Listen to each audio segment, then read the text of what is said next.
Bonjour, alors je suis Lynne Saint-Amour, psychologue. Je vous présente la quatrième capsule de la série, qui est la dernière, concernant les effets psychologiques pendant la pandémie. Le sujet qu'on va aborder aujourd'hui, c'est bien sûr le temps des fêtes, la préparation pour le temps des fêtes. Le thème que j'ai choisi, je lui ai donné un titre, c'est l'esprit des fêtes en temps de pandémie. Alors, la présentation aura deux parties. La première partie va traiter de la notion du temps des fêtes. Qu'est-ce que le temps des fêtes? À quoi ça sert? C'est quoi sa fonction du temps des fêtes? Les états d'âme qu'on a dans le temps des fêtes? Et qu'est-ce que la pandémie vient changer dans notre façon de vivre ce temps des fêtes? La deuxième partie, je vais vous présenter un conte que j'ai écrit. Dans le langage de la psychologie, on appelle ça un récit allégorique. Une allégorie, finalement, c'est une histoire qui livre un message. Alors, j'aurai un message à vous livrer. Alors, pour commencer, le temps des fêtes, c'est vraiment une période très spéciale où on se permet de vivre des traditions. Le temps des fêtes, c'est à la fois religieux, civil et lié à un aspect commercial, à la consommation. On ne s'en sort pas, c'est inévitable. Qu'est-ce que le temps des fêtes au Québec? Le temps des fêtes, c'est vraiment une période, ça se veut une période de réjouissance. C'est une période où on veut mettre du bonheur dans notre vie, on veut vraiment une période où on peut se laisser aller un peu, qui se différencie du reste de l'année. Nous ici, on a Noël. À Noël, on vient plus souligner, il y a une dimension religieuse au niveau catholique où on souligne la naissance de Jésus, alors une période de la nativité. Il y a aussi,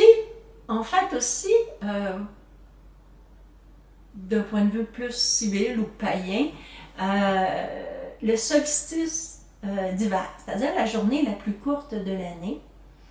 Ce qu'on souligne à travers ça, c'est que là, les journées vont commencer à rallonger, la lumière va être de plus en plus présente, alors c'est comme une fête de la lumière. Et il y a bien sûr le jour de l'an,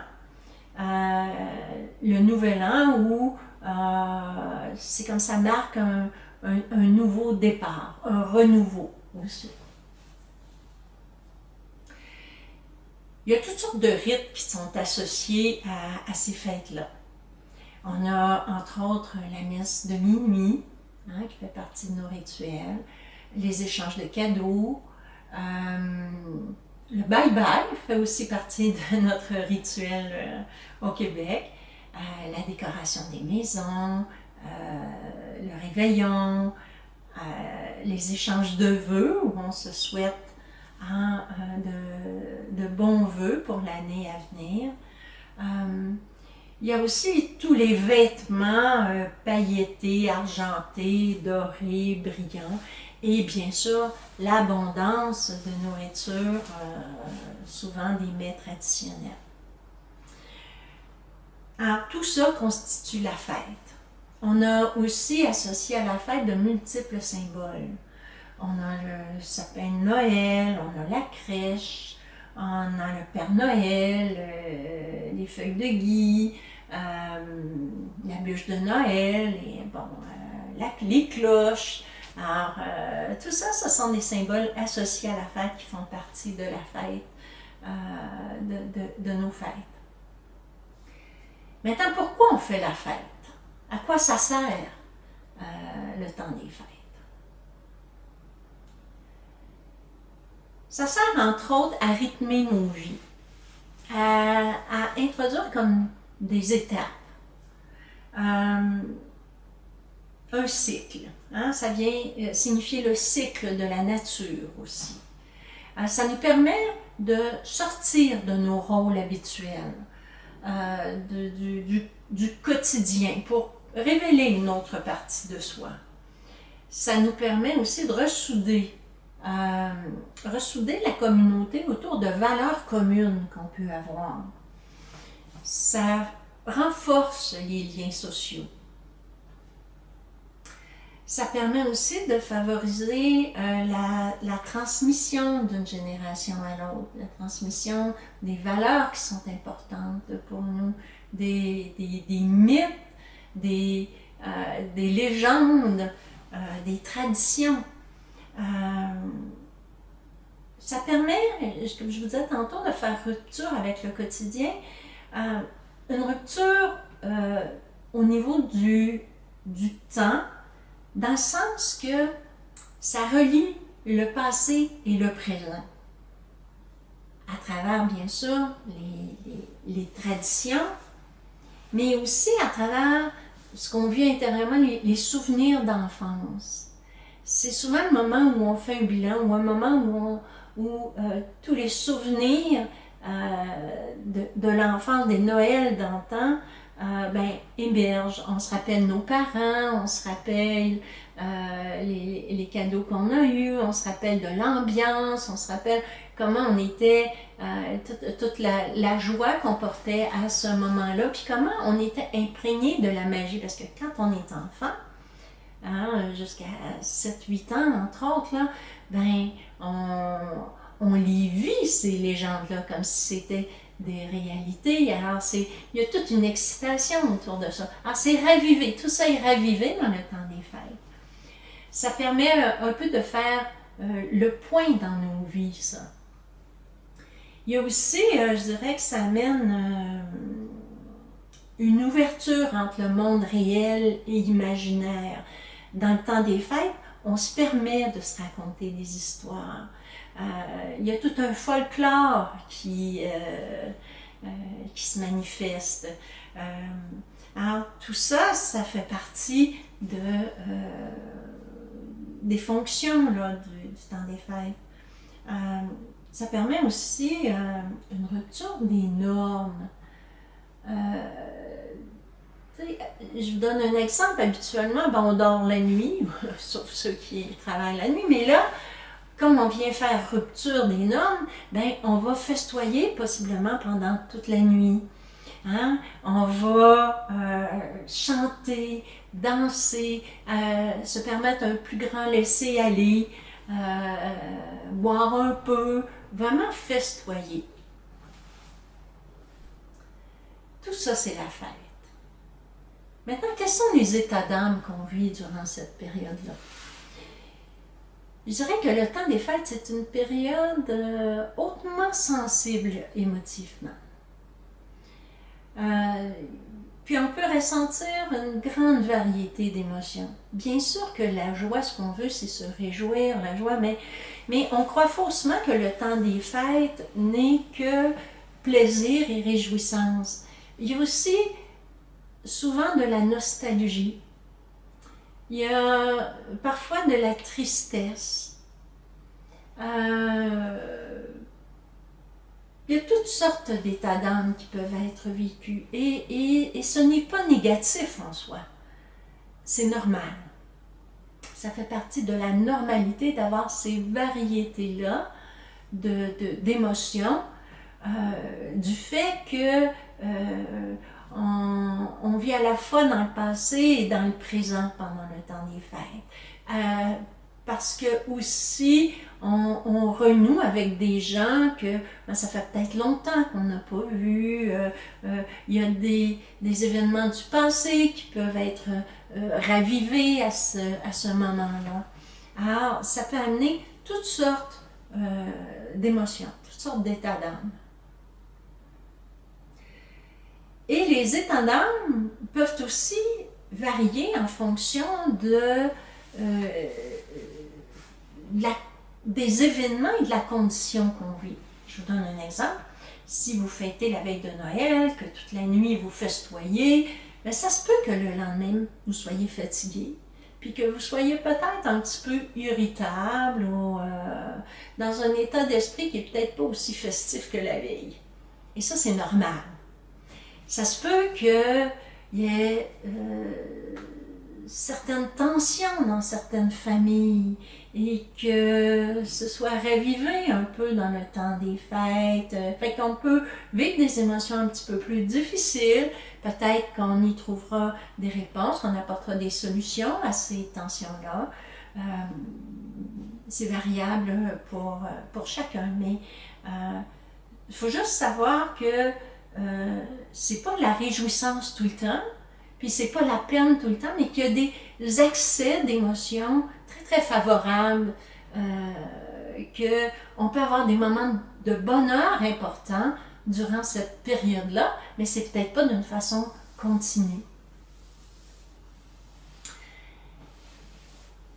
Parce que c'est ça, être vivant. Ce sont des émotions qui se modulent au fil des événements, au fil des conditions auxquelles on est confronté. Qu'est-ce qui va changer en temps de pandémie? Qu'est-ce qui change en temps de pandémie? C'est sûr que le contexte sanitaire apporte beaucoup de restrictions, on en a parlé déjà dans les autres capsules, fait que ça force un certain changement d'habitude. Ça va nécessiter qu'on s'adapte. Hein? Et s'adapter, ça veut dire qu'on fasse les choses autrement avec ce qui nous est possible de faire. L'impact de la pandémie n'est pas égal pour tout le monde. Hein? Il y a des gens qui ont vécu des deuils, il y a des gens qui ont vécu des pertes d'emploi, il y a des gens pour qui les chirurgies ont été reportées parce qu'il y avait du délestage. Il y a toutes sortes de conditions qui font que certaines personnes vont vivre ça peut-être un peu plus difficilement. Je dirais que leur défi à ces gens-là, ça va être davantage de se construire une fête à la mesure de leur capacité. Une fête qui va peut-être être davantage teintée de réconfort et de solidarité que du côté festif. À un moindre degré, je dirais que la pandémie amène aussi des changements d'un autre ordre. Hein? Il n'y aura pas de gros rassemblements cette année. Alors on va par groupe de 10 pendant 4 jours. Alors il n'y aura pas de jour de l'an comme tel. Alors il faudra trouver une façon originale d'amalgamer tout ça. Ça se peut qu'il y ait des êtres chers qui soient absents à cause de la distance, hein, des frontières, qu'il n'est pas recommandé finalement de se déplacer d'une région à l'autre. Ça se peut que certains décident de rester à l'écart du groupe. Je pense à des personnes âgées qui se sentent fragiles puis qui pourraient faire ce choix-là par crainte de contracter le virus. Puis il y a aussi ce qui va continuer, la présence de masques et de désinfectants qui viennent nous rappeler toujours que le virus est présent. Alors, tout ça nous oblige à faire les choses autrement. Mais surtout, à mettre en perspective qu'est-ce qui est essentiel pour chacun de nous. Le temps des fêtes est un moment qu'on peut choisir pour mettre nos soucis entre parenthèses. Et surtout un moment qu'on peut choisir pour mettre de la magie dans nos vies. Un moment pour se donner un peu de chaleur humaine. Alors on va aller à la deuxième partie. Je vous présente un conte de Noël qui s'intitule « L'esprit de Noël ». Il était une fois, en Amérique du Nord, blotti au cœur de la chaîne de montagnes des Laurentides, un petit village du Québec nommé Notre-Dame-de-la-Merci. Un coin de pays donnant refuge à près de 1000 habitants. Forêts, lacs et rivières y règnent en maître. Au printemps 2020, une forme de vie étrange vient rompre l'équilibre de vie de ses citoyens. Un virus nommé COVID-19 envahit la planète, n'excluant pas les Merciens. Dès lors, l'alarme est sonnée et toute la population se retrouve confinée, recluse. « Restez chez vous !» répètent sans cesse les autorités. Cela fera bientôt 9 mois de réclusion à attendre un vaccin qui se pointe à peine le bout du nez. C'est dans un tel contexte que Noël se vivra cette année. Il est reconnu que ces valeureux villageois, en grande partie des descendants de bûcherons et de chasseurs-trappeurs, portent en héritage le courage. Toutefois, l'idée d'avoir à renoncer aux fêtes traditionnelles de Noël et du jour de l'an rend leur cœur bien triste.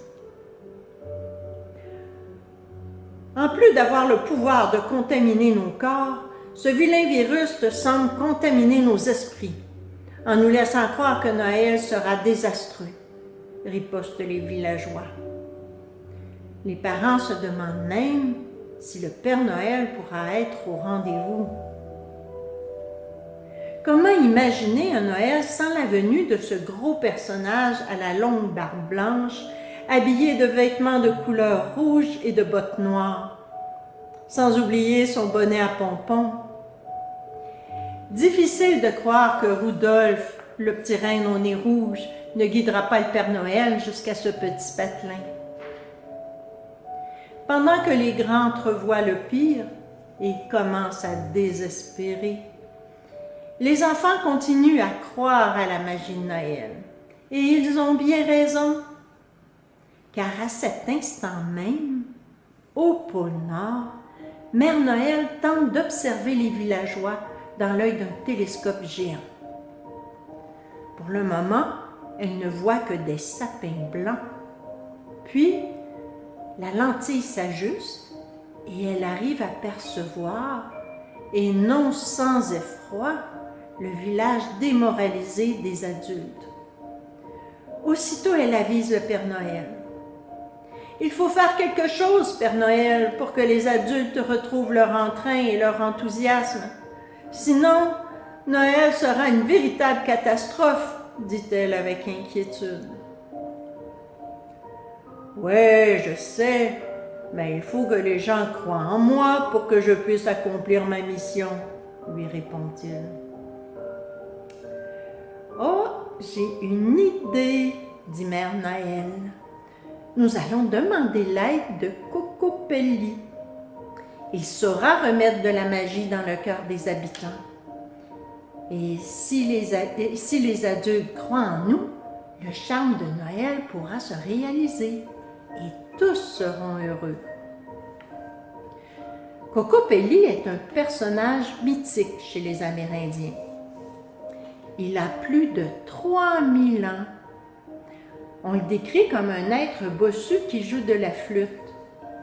Partout où il passe, il apporte la joie, la fête et une longue vie. Rempli de sagesse, cette créature musicale saura sauver la fête de Noël, pense la Mère Noël. C'est ainsi que Cocopelli se retrouve sur le territoire de Notre-Dame-de-la-Merci. Bon voyageur, il se présente à la porte de chaque foyer des concitoyens, qu'il soit à proximité de l'église ou éloigné dans la forêt. Partout où il se présente, il chante, il danse et joue de la flûte. Au son de sa musique, tous se réjouissent. Cocopelli sème la joie de vivre et remplit les cœurs de gaieté. Son passage transforme les habitants qui se mettent à décorer leur maison, à préparer des petits plats, à vouloir que Noël soit une belle fête, à croire à nouveau à la magie de Noël, en dépit de la pandémie. Chacun réalise que Noël est avant tout un état d'esprit. C'est dans le cœur que la magie opère. Vu sous cet angle, la distanciation importe peu. L'amour est enfant de bohème, il n'a pas de frontières. On aime au-delà des murs et des distances. L'amour est plus contagieux que tous les virus de la Terre. C'est ainsi que Cocopelli raviva l'esprit de Noël. Et maintenant, le Père Noël pourra accomplir sa mission principale, celle de faire rêver et de donner espoir. L'espoir d'un avenir meilleur où la beauté de la vie a encore sa place. Je vous souhaite à tous un chaleureux Noël.